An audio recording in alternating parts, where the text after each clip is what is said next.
everyone, and welcome to a new episode of SkyTools. Last episode, we taught you about cobble generation and the different ways you can start out with cobble generation. The reason we did that is because cobble's really easy to make. You take lava, you put it next to water. As long as the water can't touch the lava, it becomes cobblestone. But there is a stone that you can make that you can mine much quicker. And that means for you, you're going to have a lot better rates on your generation. And that would be stone. Regular old stone. The reason that you can't really start out with it is because you need immovable blocks. You need immovable blocks so that your water won't move. So stone generation is quicker.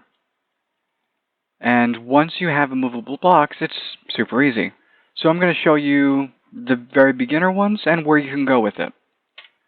So first up on our stone generation is this. So I put it in glass just so you can see the actual mechanics. There is a stair. Once again, stairs are playing an integral role in our generation of stones. That is holding that water. The water flows down to there. And then the lava right up here is on top of that water. So it flows on top of the water, creating stone. Thankfully I have this pressure plate here. So that's how that works. I have a furnace here.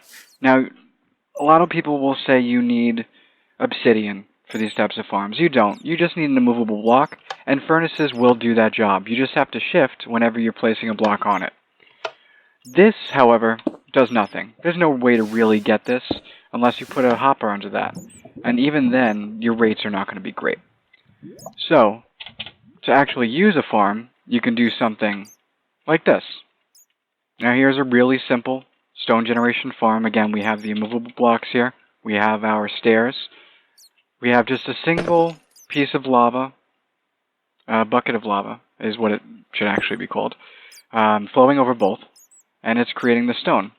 Now that stone, if we go into survival, actually, let's not do that till we have a pick, shall we? Okay, so we're grabbing a stone pick to show how quickly it mines. So, 2, 3, and that's with a stone pick, except it's not because we were just in creative. Let's reset that. Okay, so we've gone into survival to test out how this works. So even with the stone pick, I'm getting through 1 to 2 stone. And once you move on to iron, of course, that's going to go a lot quicker. And then it all gets deposited in your barrel or your chest, whatever you want to put here. So this is a good one. It doesn't take a lot of resources, which is nice, because you don't have a lot of resources when you're starting the game. It's 3 hoppers. You can always expand it like we did over at the cobble farm, where you go from 1 to 3 when you have all of the necessary tools. But you don't have to start that way, and you can start with stone fairly quickly. Now, is this not enough for you? Do you want more? Well, we can give you more. Our next one up is right here. And again, it's behind glass, so you can see the stone's being generated. Now, we have 2 pistons here. And this is not in any way the most optimal way to do this, but it's the way that I found that worked for me, and it wasn't that hard to set up, to be fair. So, the pistons, this one pulls it back from that block right there, and then this one pushes it up. We have a repeater here, which is on 4 ticks, going into that second one, because this has to fire after that. And then we have a little delay there, and full delay on this. This is the clock I'm using. So it is a observer clock that I just made. So what happens is the observer sees the update of itself, and it keeps spinning round and round, and then it offshoots into here.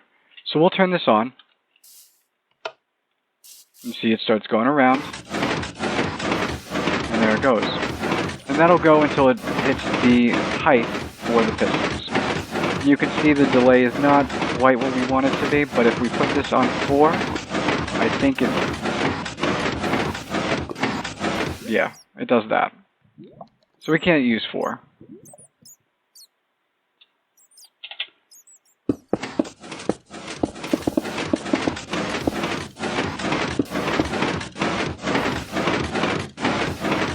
3 seems to work pretty well with just a little double tap on this piston. It is what it is. But this is just one, you're saying. That's not a lot, and that's all you can get? No, no, no. You can get so much more.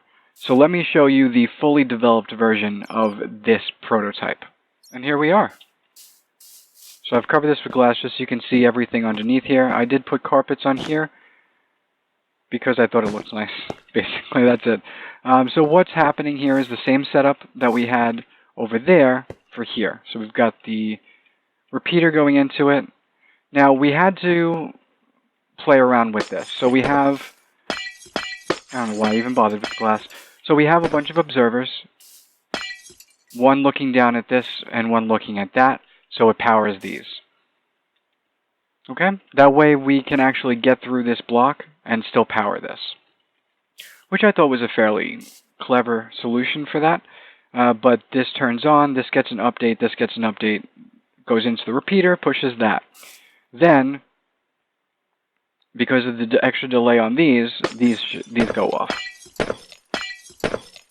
Now, that is a row, and it's a row 1, 2, 3, 4, 5, 6. Six across. You can make it wider, but I made 6 just for the look of it right now. So what else is here, you're asking? Well, this piston wall, this piston wall, powered by this observer chain right here, and this little block update thing, which I give full credit to Frilioth. I saw him do this, and it was just an amazing idea, where it's giving the update based on its own. It's basically working the same way as a flying machine, where the simple act of the observer moving is what is sending out that signal. So when let's turn this one off, and we'll turn the other one on now.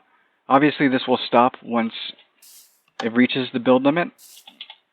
This one can go quite a bit further. So let's switch that on, and you can see everything moving. And again, that's a timing thing. You can probably work on that. But now what happens is it's going to hit, and that happens. So we'll come over here just so you can see what's actually going on. So it's making the stone just like we saw before. This is an observer.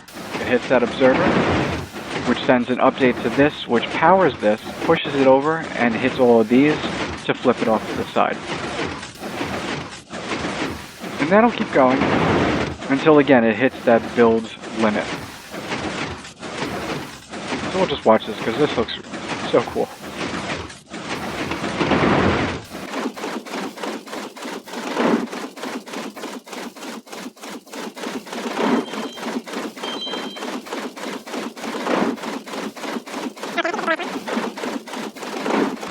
No, it's still going. But yeah, so that creates a big block. And then, if we go into survival and hurt ourselves,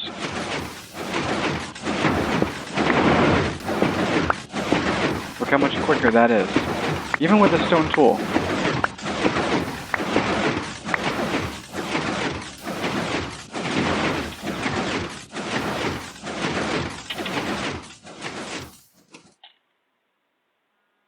Very nice.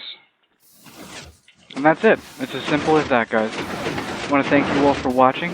If you haven't already, please hit that like button. And don't forget to subscribe so you can watch all of the videos as soon as they come out. Thank you all for watching, and until next time, goodbye.